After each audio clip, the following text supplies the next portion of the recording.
Yo, this is insane.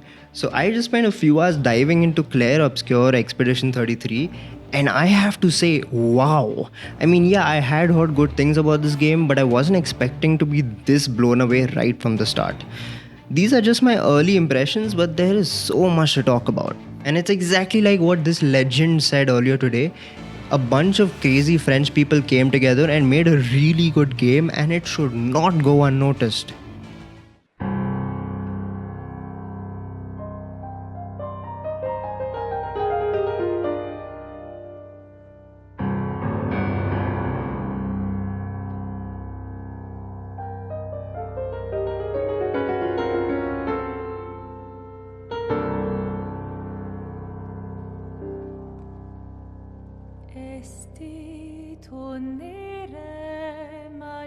So, real quick, my three pillars of good gameplay experience: art direction, cinematics, and music. If a game gets the harmony between these three right, I know for a fact that this is going to be a highly captivating experience. And Expedition 33 delivers on all of this.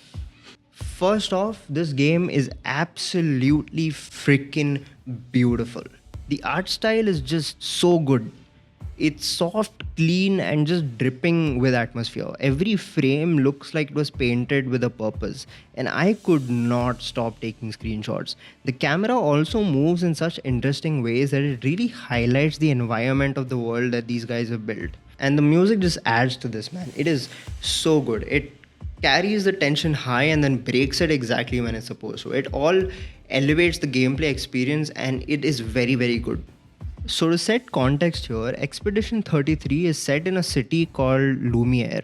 It introduces us to a society gripped by a mysterious and deadly ritual known as the Gommage. Each year, a figure called the Paintress awakens to paint a number on a huge monolith, and all the citizens who are that age or higher vanish. Each year, this number reduces by 1. The paintress paints the number 33 on this monolith, meaning anyone who is 33 years old or older will be killed at the end of that year. This game follows a team of people on a quest or on an expedition to put a stop to this paintress, and they're all 33 years old. Hence, Expedition 33. The story also starts off very, very strong. I mean, I didn't even fully understand the world yet, but I already cared for these characters because the exposition at the start of the game is just so good. It's just right, and it leaves just enough mystery to hook you in. And oh man, the voice acting, it is unreal how good it is. Easily some of the best that I've ever heard. And the writing backs this up. The writing and the delivery, all of this comes together, and every line just hits right. This too is your legacy. In a way, it's yours too.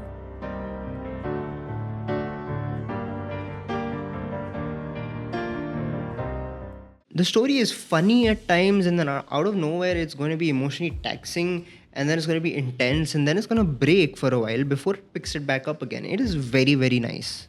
The combat in this game is surprisingly good. It's a turn-based RPG, but a little bit different, kind of like in between a Baldur's Gate 3 and a Final Fantasy 7 Rebirth.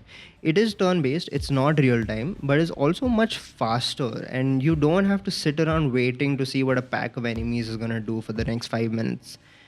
And the parry system is what stood out to me, and it caught me off guard. You need to dodge and parry precisely on time to get an advantage in fights that are already sufficiently challenging. You need to wait and read enemy patterns before you can properly fight them. You can't just mash buttons, you actually have to parry their combos to actually win fights. It is a very satisfying combat loop, and the game makes it look incredibly stylish, which just adds to the fun. There's also some really cool build mechanics. I haven't dug super deep yet, but it already looks like you can spec your characters in a bunch of different ways. You can go full offensive, play like a tank, set up a counter attack build. Lots of options, which I do love.